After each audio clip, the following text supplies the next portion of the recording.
欢迎观看《中华上下5000年》，我将为您在这里讲述古今大小事宜及人物历史。接下来，我将为大家讲述今天的故事。他被誉为天下剑仙之首，是民间最有人气的神仙之一。然而，历史上的他不仅文武双全，甚至他写的一本书还影响了现代的心理学和量子力学的发展。而且，他写的一首诗更是被《金瓶梅》引作警示诗人的开篇之诗。他就是八仙之一的吕岩吕洞宾。提起吕洞宾，很多人以为只是传说中的人物，其实他在历史上是真实存在的。吕洞宾原名吕岩，出生于唐德宗贞元14年，也就是公元798年。而且吕洞宾是官宦世家出身，是一个妥妥的官恩代。他的祖父吕卫是唐代宗时期的礼部侍郎，他的父亲吕让曾任海州刺史，甚至据说柳宗元还是吕洞宾的表叔。而且吕洞宾的祖籍和柳宗元一样，都是河东郡，也就是今天的山西省。但是吕洞宾是山西芮城县永乐镇人，而且芮城县内有一处永乐宫，就是元代为了纪念吕洞宾所修建的。这个永乐宫被称为道教全真派3大祖庭之一，甚至吕洞宾还是与东华帝君王玄甫、正阳祖师钟离权、明悟帝君刘海禅以及全真派创始人王重阳并称的道教北五祖。可见吕洞宾在道教的地位有多高。我们知道，按照惯例，一人出生必有异象，不是电闪雷鸣，就是有龙降临，或是有飞禽仙鹤出现。然而与道教相关的传说中，通常都会有仙鹤出现，所以吕洞宾诞生时就有一只白鹤冲天而下，飞到他母亲的帐中就消失了。紧接着吕洞宾就出生了，而且吕洞宾出生之后，屋里异香扑鼻，还伴随着仙乐阵阵，世人都说这是圣人异象。吕父也认为自己这个孩子日后必定会大有作为，所以从小就将他悉心培养。吕洞宾也不负众望，从小就聪明过人，过目成诵，长大后更是英姿潇洒，风骨不凡。据《列仙全传》记载，吕洞宾长得道骨仙风，鹤顶龟背，身长82寸，也就是2.4米左右。总而言之，吕洞宾就是一个有颜有才有背景的高富帅。而且据记载，《全唐诗》中还收录了吕洞宾大约200多首诗，比如他向往安然自乐的生活，于是就写下归来饱饭黄昏后，不脱蓑衣卧月明。还有他十分思念友人，于是就写下落日斜，秋风冷，今夜故人来不来，叫人历尽梧桐影。据说大词人刘永的那句愁绪终难整，又是历尽梧桐碎影，就是借鉴这首词的意境。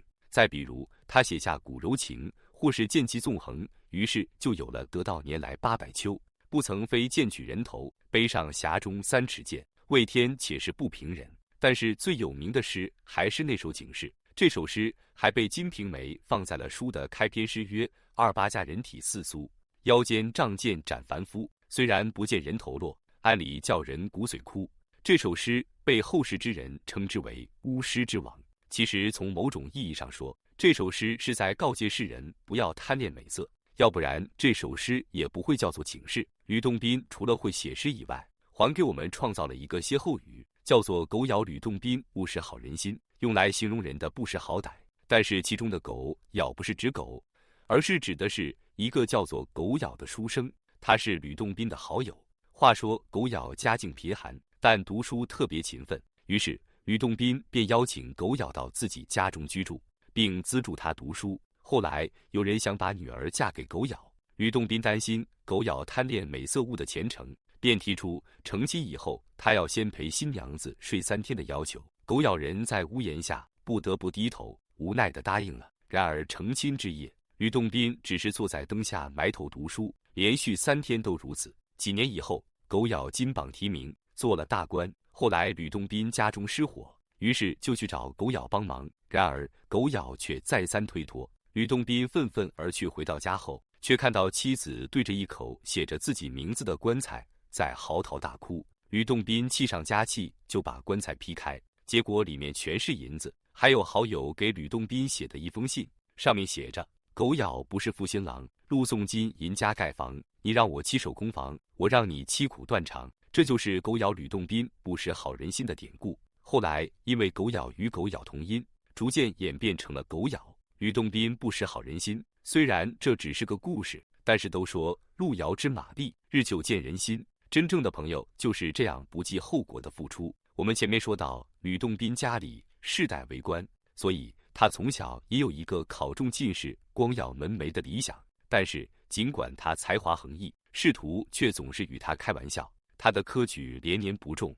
我想这就是所谓的先人不入俗人眼，非是朱一不点头。后来心情郁闷的吕洞宾决定来一场说走就走的旅行，以排解心中烦闷。他这一路游尽天下名山大川，多少奇珍异景尽收眼底。最后一站，他来到江西庐山，也就是在这里，他迎来了人生之中最重要的转折点。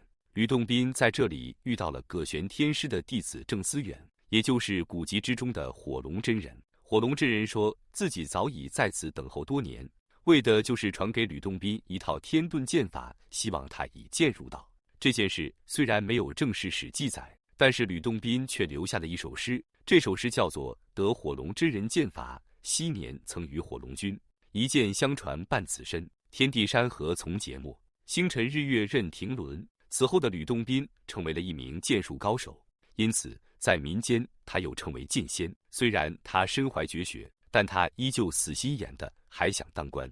往后的数十年，他都是一边寄情于山水之间，一边参加科举考试，但是却屡试不第。直到公元859年，64岁的吕洞宾再一次来长安参加科考，在这里他遇到了改变他一生的人。这一天，吕洞宾出门喝酒，在一间酒馆内遇到了一位青衣白袍的中年人。中年人此时正在墙壁之上题字，看起来十分潇洒。吕洞宾问他姓名，中年人说道：“吴钟离其姓，全名野云房其字也，常年居住于终南山。”而且说完，还邀请吕洞宾一同前去终南山隐居修道。但当时吕洞宾并未听从钟离权的话，他说：“戴某授意官爵，光显祖上门封。”然后随时未晚。钟离权闻言后只是一笑。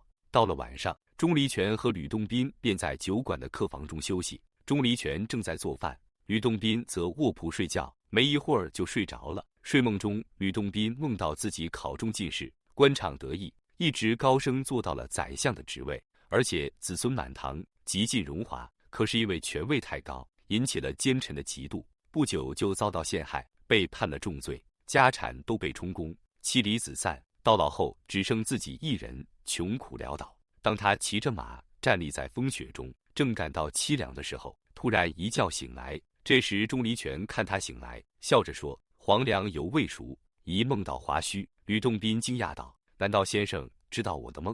钟离权说道：“一生的荣华富贵转眼间就过去了，得到了什么不要觉得高兴，失去了什么也不要感到悲伤。只有看透世间红尘的人才知道，人生只是一场梦而已。”吕洞宾顿时彻悟道：“高官厚禄，富贵荣华，只不过是过眼云烟。”而后吕洞宾立刻跪下来求钟离权收他为徒，但是钟离权怕他意志不坚定，想试试他求道的决心，就说：“你只要通过10项考验，我就收你为徒弟。”而钟离权也就是8仙之一的汉钟离。后来钟离权想测试一下吕洞宾是否有诚意学道，于是亲自导演了时势洞宾的精彩剧目。第一次，吕洞宾一日外出回来，突然看见全家人都暴病身亡。吕洞宾既不悲伤，也不悔恨，只管找人置办寿衣棺木，准备料理后事。不一会儿，家人忽然又全都活过来了。这就是钟离权对他生死关的考验。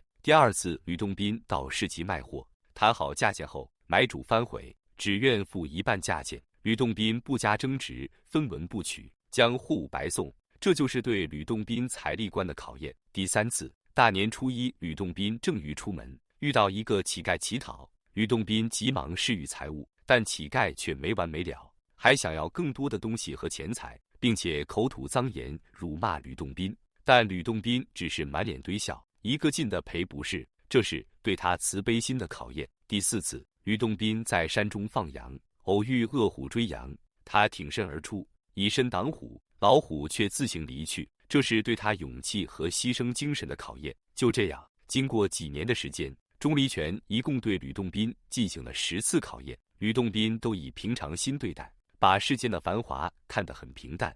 最终，钟离权收他为徒，并传授其灵宝秘法等道法。而吕洞宾也在勤勉修行后成仙得道。据说吕洞宾成仙之后一直留在凡间。据《宋史陈团传》记载，吕洞宾有剑术100余岁而童童颜，步履轻快，顷刻数百里，以为神仙，皆硕来专斋中，人闲易之。而且陈团称自己曾遇到了吕洞宾指点，按时间来计算，此时的吕洞宾就已经近200岁了。这个听起来确实有点玄幻，但是有学者认为吕洞宾是修道者，活了这么长不足为奇。宋代学者邵伯温在《邵氏文间录》一书记载道，他亲眼见证了一个在5代时期的老兵，一直活到了北宋元丰年间，一共活了170多岁。据说吕洞宾得道之后写过一本书，叫做《太乙金华宗旨》。这本书中所记载的主要内容，就是他修炼过程中发现的一些哲学领悟和具体的方法。后来这本书被翻译成外文之后，在欧洲十分流行，影响了当时的很多欧洲的顶尖学者。其中影响最深的一个人就是卡尔·荣格，他是近代心理学鼻祖。而且卡尔·荣格用这个书中的思想，最终完成了自己的心理学理论，构建了人类共同的集体潜意识海床。荣格认为人类有着共通的心理机能，透过遗传的方式承接太古时期的潜意识。我个人认为，就是我们生活中看似随意的动作，或者读书念书碰到不认识的字体也可以顺利读出。再比如你突然对第一次去的地方很熟悉，这就是集体潜意识，它能让每个人都会产生相应的信息，即使你并不了解事情的真相。后来荣格还把吕洞宾的哲学思想与泡利交流，治疗了他的心理问题。泡利就是那个发现不相容原理，为人类开启量子世界的天才物理学家。而且我查资料的时候还发现，吕洞宾居然还是理发业的祖师爷。据传在明朝时期，朱元璋做皇帝的时候，因为头部有疮疤，每次剃头都会感到疼痛，因此许多剃头匠在为他服务后不幸遇难。吕洞宾得知此事后，化身为剃头匠进入皇宫。吕洞宾把他的纯阳宝剑变成剃刀，给朱元璋剃头，而且还给他治好了疮疤。从此以后，凡有剃头匠给他剃头，他的疮疤就再也感觉不到疼痛了。剃头匠们知道这是吕洞宾祖师的功劳，所以便对他很感激，把他奉为了祖师爷。吕洞宾目前在正史中的记载较少，更多的还是在一些道家典籍，但是这并不妨碍我们从这些故事看到其思想魅力和人格魅力。感谢大家的观看，欢迎大家在下方评论区讨论。如果你喜欢这类历史，记得点击订阅我的频道，并分享给更多的人，这会对我帮助很大。再次感谢大家的观看。